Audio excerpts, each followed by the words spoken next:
বুড়োর নামে 10 কোটি টাকা আছে। এই শোনো শোনো,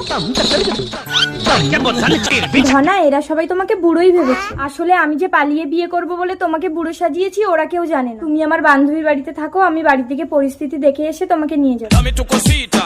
সম্পদ, তোমাকে বুড়ো সাজিয়ে আমার বান্ধবীর বুড়োর সাথে পাল্টে নেবো। তুমি পরপুরুষের ঘর করবে? আরে তুমি টেনশন করছো কেন? বুড়ো বেশি দিন লাস্টিং করবে না। বুড়ো মরে গেলে 10 কোটি আমার, তখন তুমি চলে আসবে। হ্যাঁ, সবসময় এইভাবেই বুড়ো সেজে থাকবে। দেখো কচি বউ বিছানায় পেয়ে যেন যৌবন দেখিও না, তাহলে আমার বান্ধবী কিন্তু ধরে ফেলবে। কি জানতো না। এই নাও, বান্ধবী তোমাকে দেখার আগেই এই পাউডারটা বান্ধবীর চোখে মেরে দেবে। ও বুড়ো, মালতীর থেকে আমি বেশি তোমাকে আদর করব, তুমি আমার ঘর করো। মালতীর কি হবে? আমি তো আছি। ইশালা তো টাকার লোভে বুড়ো সেজে নিজের বউকে আমার। ও দাদু, অত ভাবার সময় নেই। মালতী আসার আগে তোমাকে পাল্টে নিতে হবে, চলো।